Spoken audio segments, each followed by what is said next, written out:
Welcome to T.S.O.B. with Dr. G, a podcast featuring intellectual table talk about race and sexuality. I'm your host, Dr. Tracy Q. Gilbert, a sexuality educator, writer, and researcher. Join me as I talk with the most brilliant minds in human sexuality, applying a professional Black lens to discussions about sexiness, health, and healing in the new millennium. It's T.S.O.B., the sex ed of Black folk. Let's get to the get down, shall we? All right. Hey, everybody. Welcome to another episode of T.S.O.B. with Dr. G. I am Dr. Tracy Gilbert. I cannot believe we are already in the third season. I've missed y'all. I ain't gonna lie. I'm glad I took the break that I did, but I did kind of miss y'all, and so I'm really happy to jump back in with a new season. And I'm super excited, as I always am, with the guest that I have today, just because I know we're gonna have a good time, and I know I'm gonna be introducing to y'all to someone new who a lot of y'all don't know, but you're gonna get to know today. So I am talking about none other than Dr. Rena Dixon. So let me real quick, I'm gonna read her bio, and then we're gonna get into the conversation. Dr. Rena Dixon is actually, Rena, what's your title at Fact Forward? Director of Health Services. Okay, so Dr. Rena Dixon is the Director for Health Services at Fact Forward out of South Carolina. Dr. Dixon joined the Fact Forward staff in 2010, so she's an OG at this work. She's been at it at least a decade. She oversees training for community partners and all work with healthcare providers, including the Collaborative for Reproductive Education and Wellness. She has extensive experience providing technical assistance to health centers across South Carolina on providing quality reproductive health services for adolescents and young adults. Dr. Dixon hails from the Peach State, growing up in Augusta, Georgia, and she graduated with honors cum laude from Armstrong Atlantic State University in Savannah, Georgia. And there she got a Bachelor's of Science in Health Sciences and a minor in Latin American Studies. Dr. Dixon went on to get her Master's of Public Health from Armstrong and a PhD in Public Health with a focus on health promotion and health education from Walden University. She has a passion for public speaking, sexual health, and social justice. And like I said, I'm just happy she's here because she's just a wonderful personality that lights up every space that she's in. So without further ado, hi, Dr. Dixon. Welcome to TSOB. I'm so happy to be here. Like, I'm totally like that person was like, I kind of want to be on this show, but I don't want to be the person to be like, Dr. G, can I be on your show? When you asked, I was like, yes. Right.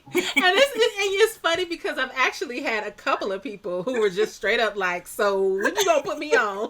It's like, oh, I didn't know. This is it's a thing. So I have to keep that in my right. But no, I definitely, especially with the topics that we're going to be talking about today, I definitely was kind of going in my mental Rolodex. And sometimes I'm really good at kind of pinpointing people. And then sometimes I'm like, I don't know. But when I thought about this topic, I definitely thought about you. And this is going to be a two-parter. I won't share with the folks the second half. The second half will be in October, though. But I was like, at least for the first parter, I definitely want to get you in to talk. And specifically thinking about sex ed from a regional perspective because you are in the South. Yes. Before we get into that, though, you did share a little bit in your bio about where you're from. So I'm going to ask a little bit more the questions that I ask everybody. So where you from, where your people from, and what's got you thinking about sex and sexuality these days? Love it. So I am a good old Georgia girl. I was born and raised in Augusta, Georgia. My family is from Burke County. So when I say I'm country, I'm real country. My family has a farm. We had cows, chickens, hogs, all of that growing up. Yeah. So when I say I'm from the deep South, I'm from the deep South. Yeah. And this Georgia girl does. I live in South Carolina now, so I'm not that far away from home. And I literally have worked and lived in the Southeast my entire life. So between Georgia, South Carolina, and North Carolina, those are my stomping grounds. Yeah, and now I guess you're kind of in the big city, right? Like. Not really. People know like Charlotte's the farthest north I'm going. I live in Columbia. That's an hour away from Charlotte. So I will come visit y'all up north all day long. But at the end of the day, I'm coming home.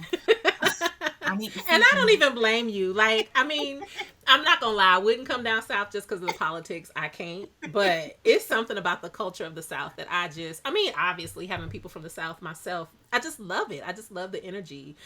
People are just so much more, well, at least the black folks are much kinder. They're more down to Yeah. earth, more easygoing, more, just Yes, less we're not in a stress. hurry. I get like whenever I go up north and I have to like when we go to McDonald's or somewhere, you're like, "Can I get a minute?" And they're like, "Sure, take all the time you need." I get so flustered when I'm like in New York and they're like, "Okay, we need your order." I'm like, "I Right. don't know." Yeah, so it's It's not just that simple.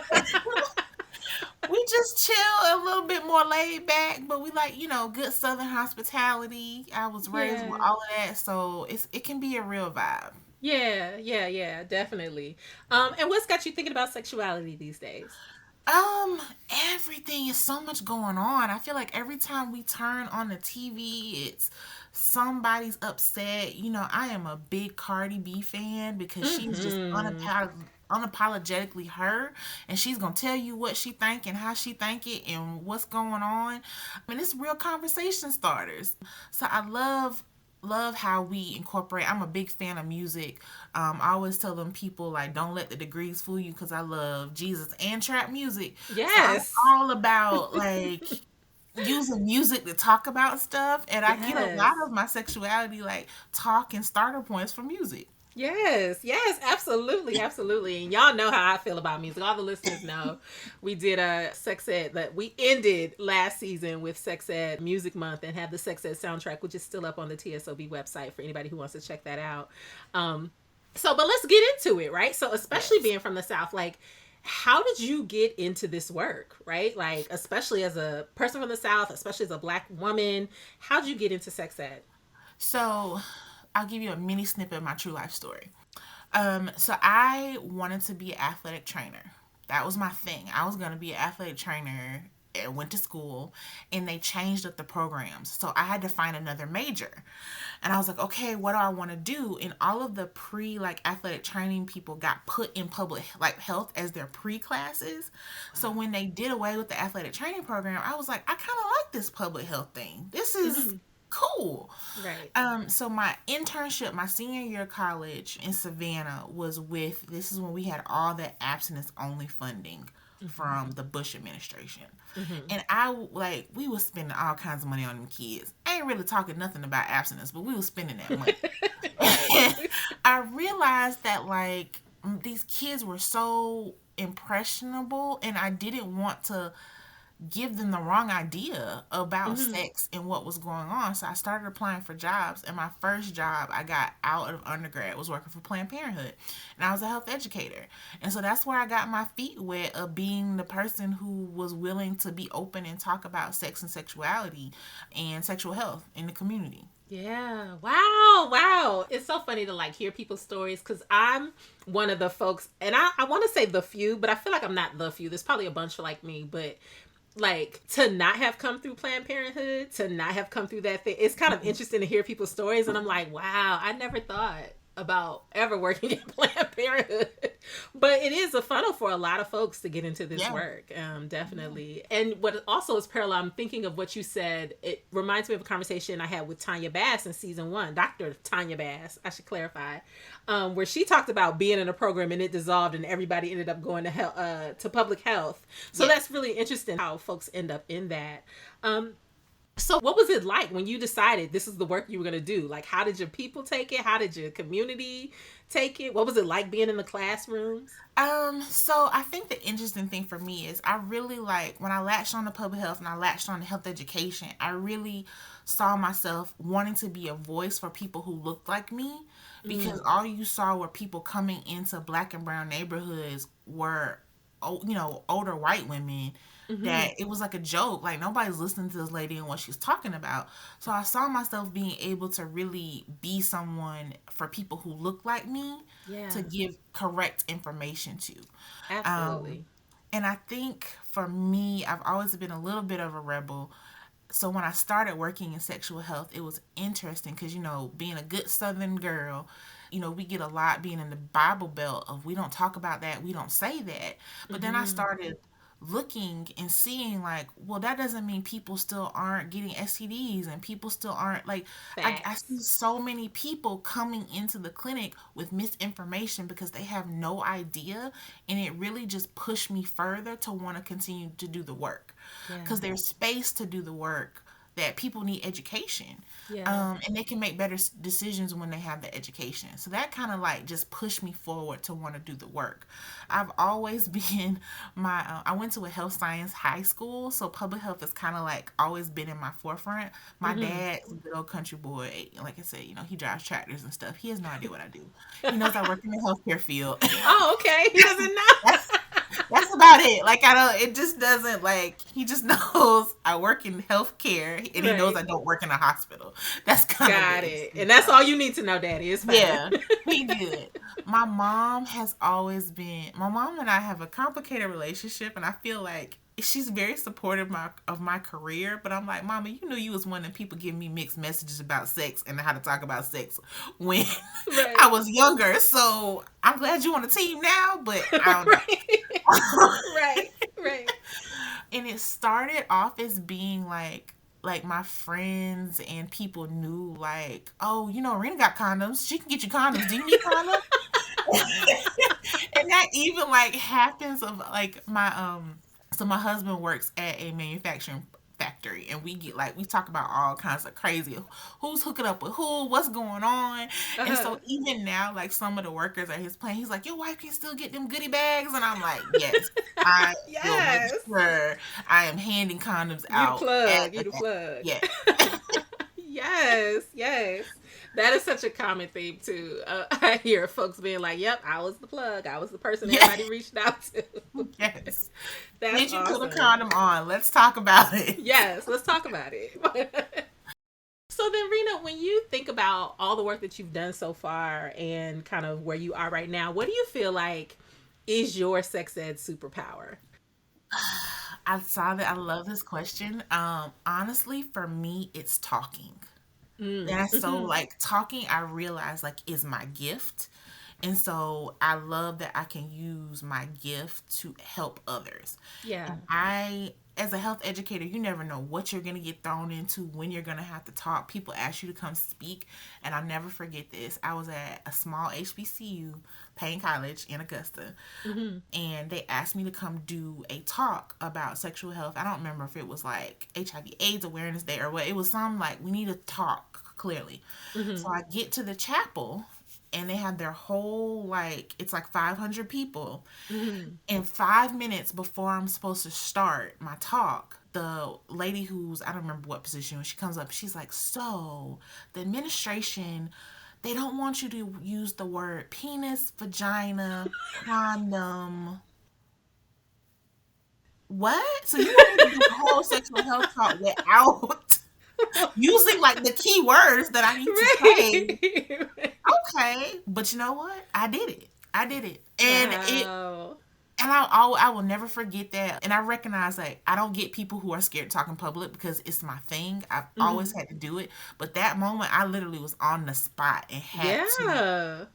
figure out how to do this 30-minute talk without saying any of the words they Ooh, didn't want me to. thankfully it was 30 minutes because Yeah. look, you got about 30 minutes for me before I'm like, listen, Whew. I'm dropping the F bomb in the first 10. So,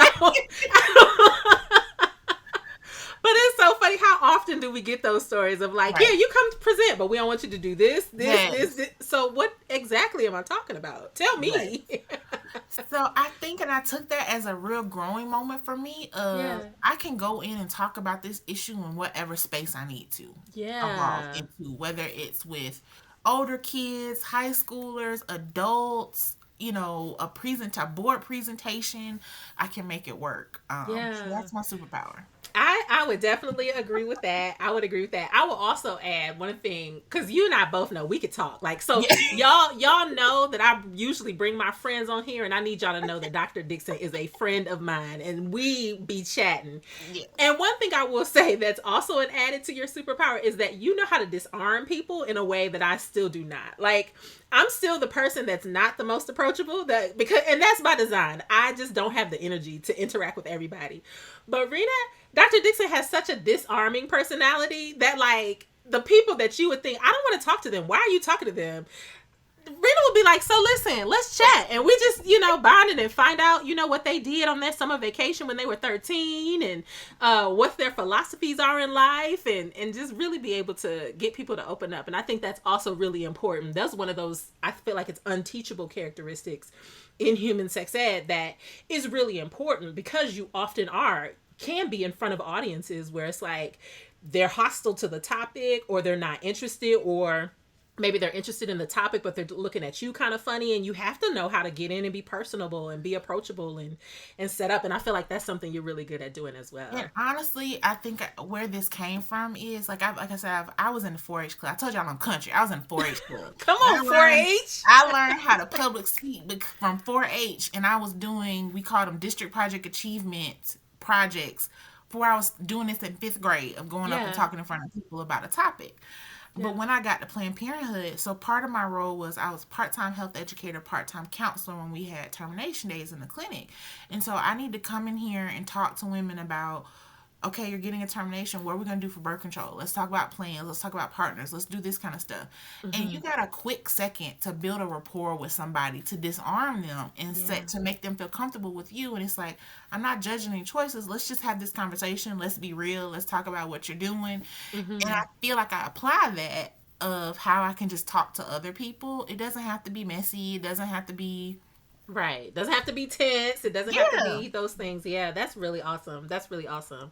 Like, I wish we do not have the time to go as deep as I want to, but I'm like super fascinated with the work that you just talked about in terms of working with folks with termination, when they're getting terminations. But I want to shift gears a little bit, and I'm going to ask this question 2 different ways. So you can pick which one you want to ask or you want to answer. The general question that I usually ask is, when you think about your area of specialization or specialty, what do you feel like Black folks either get wrong or could stand to grow in or could stand to like be better? So that's one question. Mm-hmm. And or you can decide you want to answer both. But what's also coming up for me is, what is a thing that you feel like folks get wrong or could get better about understanding as it relates to sex ed in the South? So either one of those. So I think that in the South, I think people understand it's a literal cultural shift here. Mm-hmm. I just was hanging out over the weekend with a friend of mine from New York, and we were on a tour, and someone said something like, they said the word Indian, and she was like, oh my God, I can't believe they didn't say Native American. I said, girl, that's probably going to be the least offensive thing you heard all weekend. That's like, and I think that's really hard for people to understand, especially who those aren't really Southern like I am. Like, I was like, being Southern is a pride point for me. I know we get a lot of flack. People think we're slow, dumb with it. We don't know how to talk well. But there are other things, like we said, about the hospitality that I embrace about my culture of being Southern. Mm-hmm. And understanding that is that we just operate differently here. Mm-hmm. It's going to take people a minute to latch hold of something. We're going to be a couple of steps behind where other people are. So I think acknowledging that when you come in to do sex ed work in the South, mm-hmm. is that you have to meet people where they are and realize they're probably going to be back to where you are. You know what? I'm going to jump in real quickly on that, because I think what's really funny to me is how often Northerners will act as if they are so much more evolved, but then do some of the most ignorant things. Like, I was like, the worst thing I've heard is actually not in the South. The worst thing I've ever heard and been called has been absolutely up north. And so, it's like, I think I get what you're saying about things being different, but I think that's less about being slower or being more underdeveloped and just having a little bit less information about the science of sexuality. But I still often feel like I am more likely to feel safe, to feel loved, to feel cared for in communities in the South than I've ever felt in the North, especially the Midwest, which is a whole other conversation. So, right. And for Southerners, a big thing about doing work in the South, especially sex ed work, is relationships and trust. Mm-hmm. Because we are big on, like, when you start off, who your people, where you from? Like, that's like a connector mm-hmm. of understanding. And we don't do well when people coming in and telling us how things should go. That just never works well. Yeah. So building relationships and understanding the groups that you're working with and how to make them more comfortable talking about the issue is a big thing. So, we're in the South, of course, we're in the Bible Belt. We could probably have a whole nother segment on the Black church and sexuality and all It's those coming. that's a whole thing. Right. But that's the crux of communities here in the South. The Yeah. church has always been everything from how the civil rights movement started of you think about Martin Luther King, the Southern Christian Leadership Conference and all of that. The church has been the crux of how movements happen in communities. Right. So you have to involve that conversation. There's lots of progressive people who change how they want to talk about sex and sexuality in the church in the South now, but it's still going to be the basis of how you get something done and how you get people to come out to talk about an issue. Right. Right. So it's not all bad, but there are lots of ways for you to partner and engage people in conversations. And I've had plenty of run-ins where it's like, we don't want to talk about that. We're not going to acknowledge we have a problem, even though I know what your kids are doing too. Right. Right. So yeah, I think that is a thing that people just have to understand and understand there's space for all different types of conversations. You just have to find the right places to have the right conversation. Yeah. And it sounds like to me too, you didn't exactly say this, but what I'm also hearing is that progress is going to look a lot different as well, right? So you may not have where the whole community understands what gender nonconforming is, but if they can be at a place where they don't condone violence against gender nonconforming people, then that is going to be the mark of progress, and recognizing that that's just as valid as not being as being able to name all of the different gender identities and all of the different sexual orientations. Yes, baby steps. People, like I said, baby steps. We work like my dad. I don't know if I think we had a text conversation about this. Like I was home for like Father's Day or something, and my dad were having this hilarious conversation about Lady Chablis. So if you know Lady Chablis from the Garden that lived in Savannah. And I'm like, Daddy, use your pronouns. And he's like, huh? What? Like, it was like, I was like, we're trying. We're like, okay, it's I got it. I was like, this is probably so offensive to somebody else, but I was like, my dad is making like baby steps of understanding understanding like non-binary and pronouns and things, even though it's just basic of what he's understanding. Right. I love y'all. It is fun being on the group chat though. Getting stories about Dr. Dixon's family is entertaining. Okay. So yes, definitely. And so I don't know if you wanted to tackle the other question, but we can. It was just basically what you feel like Black folks either get wrong or could stand to grow in or learn more as it relates to sexuality. So I think about me and my experience as a young Black woman in the South of what I was taught.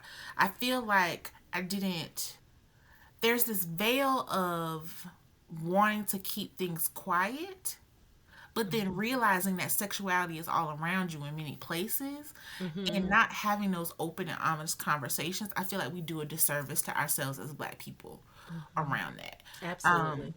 Not understanding of how natural sexuality is and how easy it is. We make things more difficult instead of having natural conversations.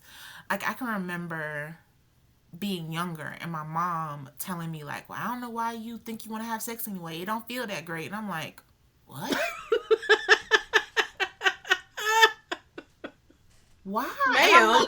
I remember being like, that doesn't make sense to me, like, at all. And then I remember, like, getting a little older and her being like, well, I just think you're grouchy. You just not like need to get some. Well, lady, like, you the one told me, like, it doesn't feel that great, so why am I doing it? Like, what are you talking about? Right. And if it doesn't feel that great, why do people keep doing it? Right.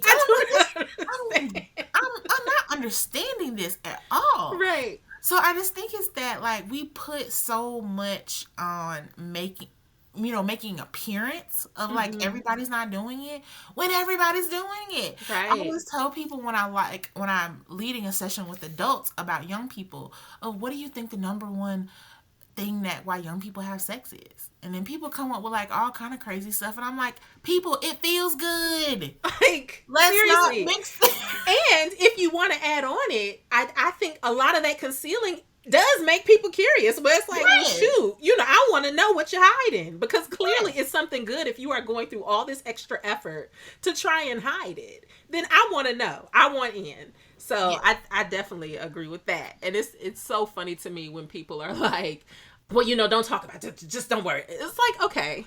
Yeah. You are taking when I work with parents, I do this exercise where I say, okay, what's your child's favorite radio station? What's their favorite TV show? What's their favorite? And you put yourself in there. So if you decide you're not talking about it, you just gave up your power to all of these other influences to talk to your kid about sex. I don't understand how you think that's more effective. But go off.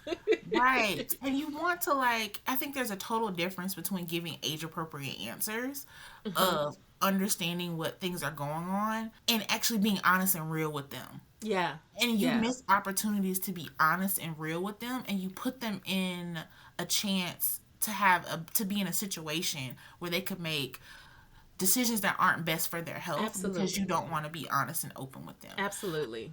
So I think we need to have more real, honest conversations. Yeah. And I think we also need to be open to things are different. Mm-hmm. Just be open to that.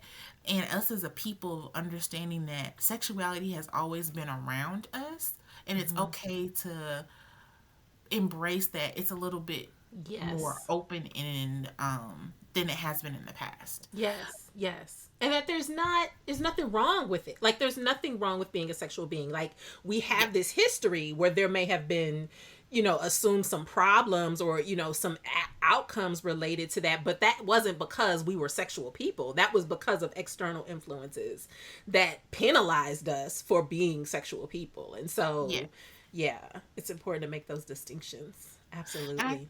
And I think it's also important to see how sexuality was portrayed in the past, of what was controlling about it.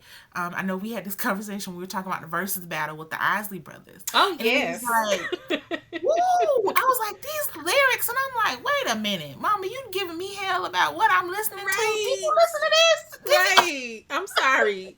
You cannot listen. I exist on a steady diet of funk music. You cannot tell me nothing about what we listen to now compared to what y'all was listening to back then. Right. Because y'all was getting it in. Yes. So, stop judging us because y'all was getting it too. Right. But I just think that is a big thing for us as Black people, is to stop shaming ourselves for things that are natural and to have more open, honest conversations. Yeah. I love that. Definitely. Wow. Everything you said is just definitely kind of how I see this work and how I see what we do. And it's so funny how we can start with young people and kind of have this silence, and then folks become adults, and the assumption is that you become an adult and it's all of a sudden like, oh, it's good now and it's free, and it's like, but I got stuff to work through. Right. Then you become an adult who's giving another young person misinformation. And my husband and I had this conversation all the time. I'm like, because he's so hilarious. He's like, I can't believe you just said that out loud. I'm like, why? Because I talk about sex freely. Like, why would I be saying it out loud? It's what it is. But I had a conversation and I asked him, I was like, where did you learn how to put a condom on? And he's like, I got so much misinformation. I'm like, this is my point. All your uncles, all the dudes on the block was telling you needed to triple strap and all this kind of crazy stuff. Listen. And nobody taught you. Nobody tells you this is not how it works. It's not how it works. I will forever, at some point I probably need to do some cleansing work around my 4 condom story. But I think I said it on this show. If not, you probably come to a keynote that I've done. At some point, I will tell the 4 condom story. And it's just amazing. I was taught 4 condoms. And thankfully, I was not having sex, because that would have not worked. It would have been a traumatic. The idea of putting on 4 condoms at once while you are engaging in penile and vaginal sex. Ridiculous. So, right. So this actually makes me think of something else. Do you work with adults? Do you have adults ask you questions, and how are those conversations? They range. I do work with adults, so mostly I don't miss working with the children. I say that I don't. It's been a minute. What? You don't But miss? I have I love paid working my with young folks. dues. I have paid my dues. College students, okay, I can get rid of college students, but I do not have the patience no more to work with the middle schoolers and them I love them. asking I love middle me for school. Alabama hot pocket. Like I'm done. I have reached those levels. But adults is kind of like my area now because I also see the importance of creating trusted adults in the community Yes. because young people should have multiple touch points of where they can ask questions and feel safe. So the more adults I can train to help build that village, the more young people that are going to feel safe and understood. Yeah, Um, absolutely. So do they ask you like, so Dr. Dixon, I got this problem? So I was that friend for a long time, especially when I worked at Planned Parenthood. People would be like inbox me, like especially when inboxing was new on social media, like, can I ask you a question? I see your word, and I'm like, oh my god, y'all. But this is why because y'all don't know. So it's like Right, asking right. me. So I like that I can do that. I also try to just be like a voice of reason to Hmm. just because my thing is like as long as y'all wrapping it up, stay safe, go do you, no judgment zone. Like this Right. is, I think that's the biggest thing I learned about working at Planned Parenthood. This is a no judgment zone. At Hey, all. I will not yuck somebody else's yum. May At not be for all. me, but it might be for you. Who's to say? Right. Right. Right. So Right. I think that like because I have that like space is why I get like random inboxes of people asking me like, how do you feel about this? Is this okay? Have you used this? What is up with this? I'm cool. I'm fine. Right. I'll tell you. Okay. Okay. So then let's go ahead. That's a great transition to the next question.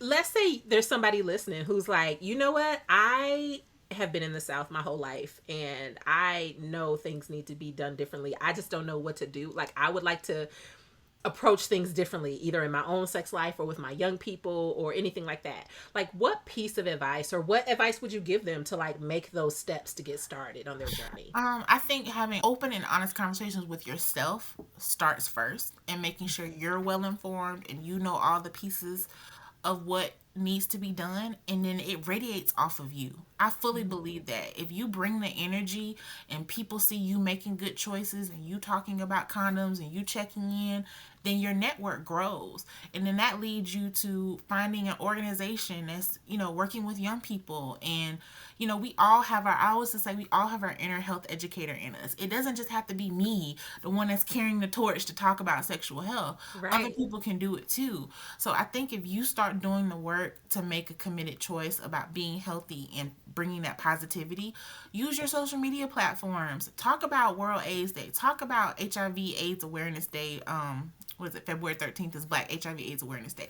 Like, use your space to talk about how these issues are affecting us as a people, and it naturally radiates about what you can do. And there's so much good information already out there that the information is out there. You Yeah. can do a quick Yeah. search and find a reputable source that's going to give you all the information that you need. Definitely. So I think that's just where you start at. Yeah. Awesome. I love that. I mean, I think it's simple to the point and I think it's accurate. I agree with you. I think far too often people assume like, oh, I got to go find this person to do this and I got to go find that. And to a certain degree, understanding like the science behind things, it's helpful to get someone who's credentialed, who can actually give you some Yes. facts.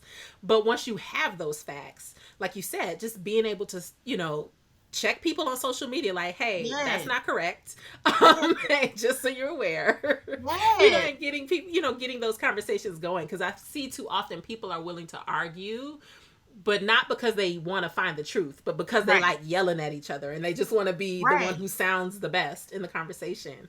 And it's like, Right. meanwhile, we're missing the opportunity to learn something and we're missing the Yes. opportunity to do really well. So, And those simple things of like, did you encourage your boy or your girl to go use a condom?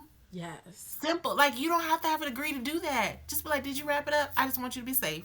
We're good. As long as Yeah. you wrap it up, we're good. That's Simple. all. That's all. That's all. Yeah. I'm like, this is one of the shortest conversations, but I recognize when I'm talking to an Aries, they begin straight to the point. I love it. Um, So I kind of want to keep you hanging on, but I kind of want to respect time because I don't know if y'all heard the dinging. I might edit it out. I may not edit it out, but you might have heard the dinging. We're both getting emails. Dr. Dixon stay getting emails from her staff. They like, listen, we need you. So I'm not going to take too much of her time, but I want to get to my next question, but I'm really still kind of sitting with your Mhm. work around terminations, Right. especially being in the South. Tell me more about that. What that was like, Yeah. providing that unique, specific support. Because I imagine that's a little bit different. It was. And I think what I learned from that experience was that's where I got my no judgment zone from. It's not my place to judge a choice that anybody is making. Mm-hmm. And you're going to make the best choice that's for you. And I have Mm-hmm. to accept that. I always said that I wanted an opportunity to work for Planned Parenthood again outside of the South, Mm-hmm. because it was a lot. Just the judgment that came upon me for just providing education. Mm-hmm. Um, And to be clear, like I just realized we've been using the term termination, but for folks who are not clear with that specific term, we are talking about abortion. yeah. So for folks who are like, what termination? What? Like that's what we're talking about. So yes, go ahead. And I remember I had started, I was working at Planned Parenthood around the time of Katrina. And we Mm, had a busload of people come from New Orleans. We had a girl come in for termination. And we cried together because she was like, I literally have nothing. We have no nothing. I mm-hmm. don't know what I can do. And like that was an aha moment for me to realize she was making the best choice she knew to make for her. Yeah, and yeah, and that was my space moving forward of it's literally I think a lot of people have misconceptions about who we see getting abortions, and black women are more likely to get an abortion and this and this and then. And that was not what I saw. Because mm-hmm. there's equally amount of white women coming in here, but we still Oh, put for those sure. stereotypes on black women. But it humbled me because it took me to a space of it's not my place to judge anybody's choices. Yeah, yeah. And I appreciate you sharing that specific story because I think too there's often the assumption that when black folks are doing it's no moral. It's just like, oh, Yes. you just don't feel like having one. You just da, da, da. Yes. Which you are entitled to do. If you do not feel Yes. like having a child, that is your right. And also, I think we're probably the most misunderstood in terms of the motives and the context that informs these decisions that we often make. Yeah. So I think I appreciate you sharing that story. And yeah, just talking and thinking about what it's like to do this in a place that is so religious, that is so conservative. I can imagine there's like lots of stories related. I know we've talked about some, Yes. but there's a lot more stories about that that are just very different than in other parts of the Yeah, I country. mean, you have the white evangelical groups that have made it their mission to, stop abortion, even though they don't care about black and brown babies after they're born. Well, Um, it was just very for you to I think I told you this story, like been at a public event where we're just like I'm there in my health educator hat, hmm, handing out information and free condoms, and hey, let's talk about pap smears because we don't want you to get cervical cancer, and let's right, all the other things that we do besides not no mention of abortions at all. And for like a white male to come up to me and my coworker and be like, you're a slut, you're a whore, I'm just handing out cervical right, cancer screening information. Like right, it's a right. so yeah, it's that juxtaposition of what you see in the South is very, very Yeah. interesting. And that actually makes me think of what you just said about recognizing the differences in terms of what progress might be. Because it's like, yes, I'm not going to say that it's like all gravy up north. We just talked about this. There are lots of extremists and just violent people, violence that's practiced up north. And yet, understanding that if you can come to a space as a health educator and get someone to not call you out of your name, that can count as progress. Like Right, that alone can count as progress, right, just based on what the context has been. And I think that's really important to be mindful of that. right. And so for and I think too, like I went to churches who we're like, well, we don't want any sexual health information, or we're gonna need you to leave and pack up your table because this is not okay. When we're not talking of, like, people think we just have banners of like, come get an abortion, and we're just talking about breast cancer screenings and getting on birth control and that kind of thing. But Right. for every place that we weren't welcome, there were still places that wanted us to come in and Yeah. let's talk to our young people. Let's talk to our young people about how we get what their options are for contraception, and let's talk about how do you use a condom. So that's what I say, when know your wins, because there are people down here who are doing really good work. It Absolutely. just gets overshadowed by the noisy ones who Absolutely. um, Absolutely. are Yeah. in opposition. Yeah, yeah. And look, I've always said, I said my 2020, we could just fight, but I know folks don't like fighting, but I'm like, we could just fight. Um, but anywho, we're gonna get ready for my rapid fire questions in just a second, but I want you to close it out, Dr. Dixon, by sharing kind of all the things that you've talked about and kind of where you are in terms of your position in this work. We haven't even talked about how we even got connected with the sex Right. education collaborative and the work that we're doing with the racial justice and equity task team and all of that.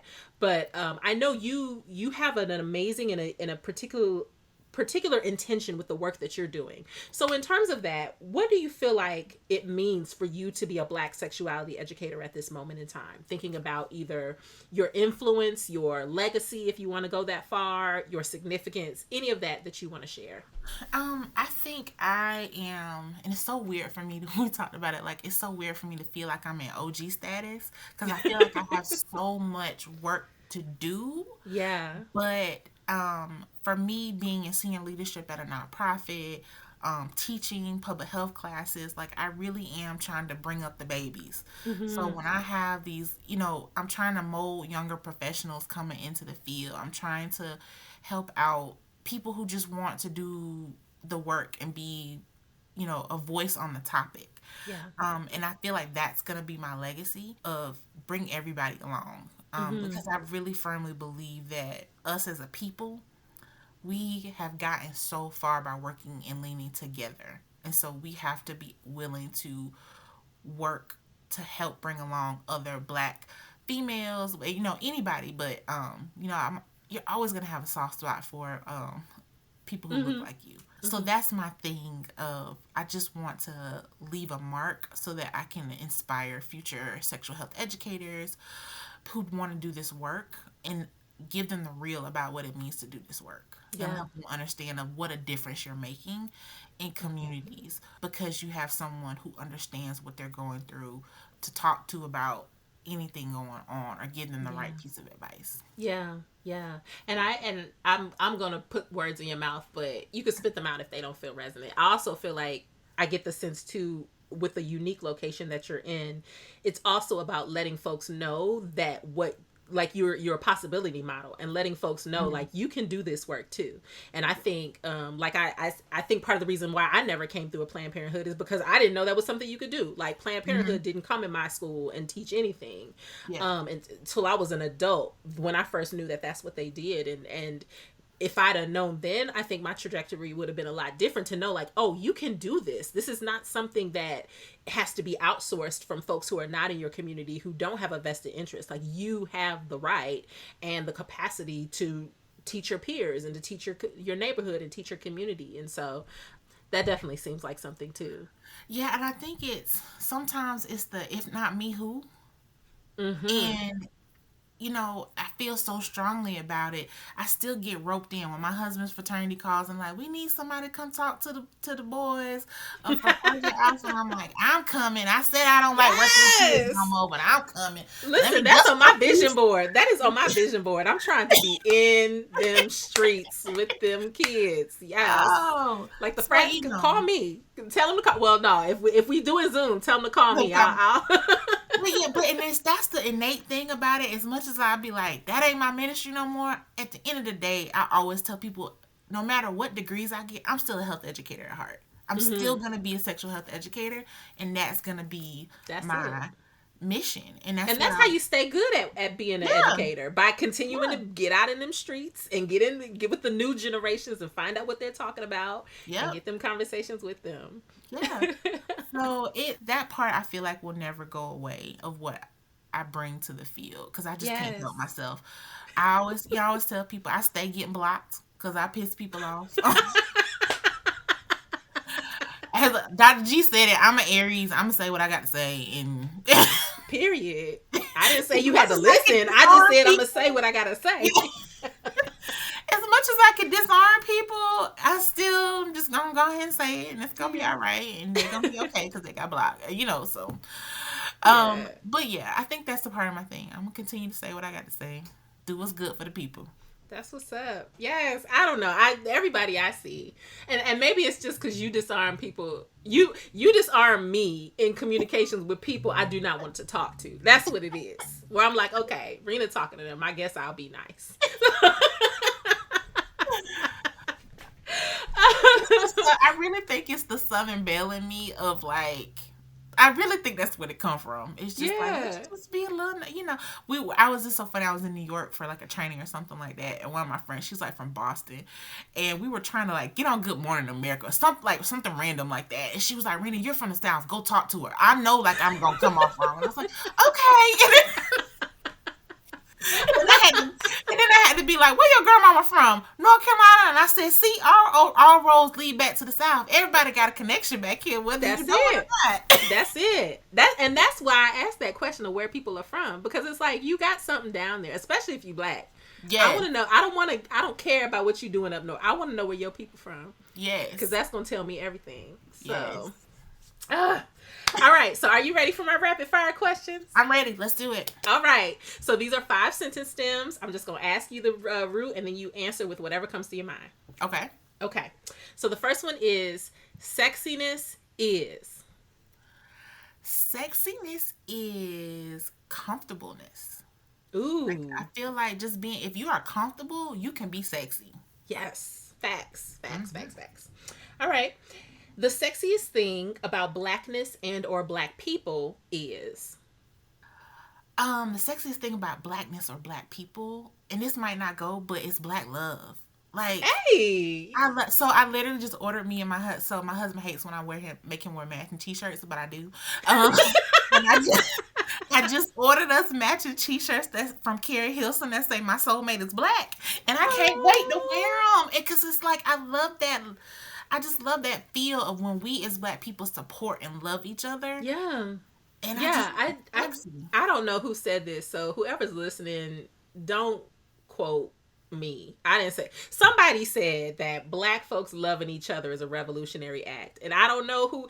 I don't know who, but I just feel like it makes sense. So if it was you, if you're one of my friends and it was you, just shoot me a text. I don't remember who, but somebody said it, and I was like, and if you remember that I said it, just tell me, because I don't remember that I said it. I don't think I said it, so I'm not trying to claim it, but I believe that is accurate. Okay, next sentence stem. My go-to for feeling sexy is. My go-to for feeling sexy is twerking. That's my love. Yes. Get a little twerk dance, like get your little slow bop going with a little twerk. Yeah. Yeah, that's That's one it. of those things I'm still not quite there. I've said it in other shows. I'm like working on it. I ain't quite it don't quite twerk. The work ain't twerking, but Hey, I mean, I had my, let's see, when was I in college? 2001, 2005, like up to like 2007, them club years was a lot of fun. It was a see, lot of yeah, fun. and that's the thing. I was still when I was in college, it was still where you supposed to quote unquote keep your legs closed. Even though it was the Luke era, we wasn't twerking. We was just, it was more chest than it was butt. So I gotta work my way into that. That came out after I was an adult. So um, all right.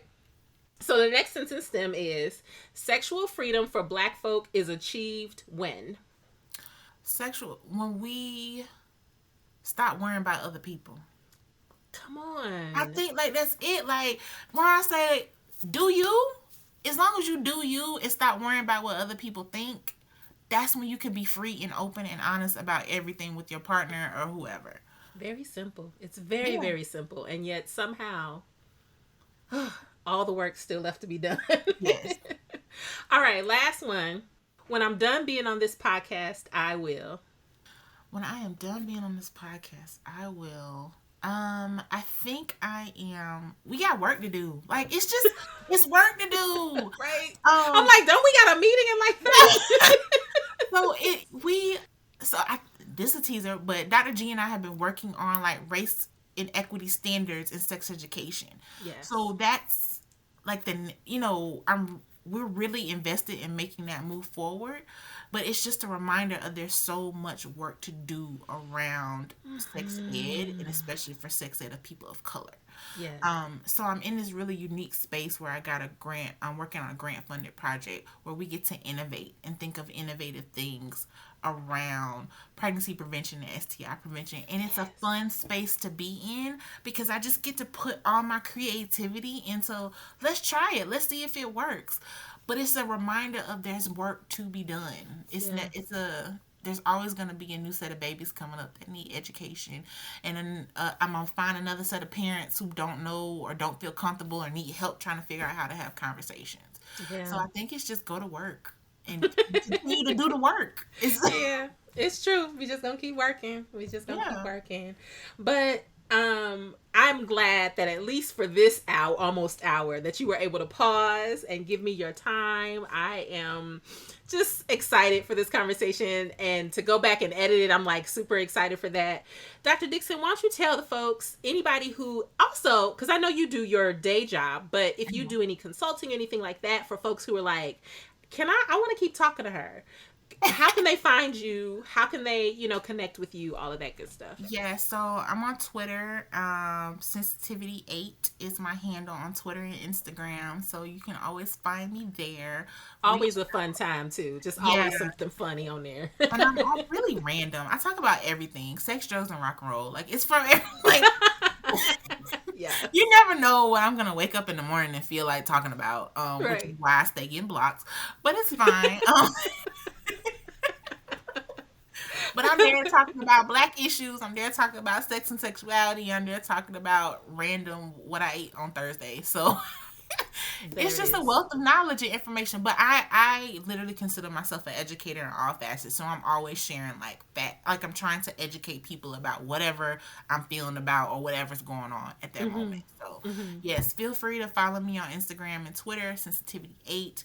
And my DMs is not popping. So if you just DM me, I can give you my email address. It's not that big. It's not that big a deal. It's so funny. The whole DMs are popping. It's like, where?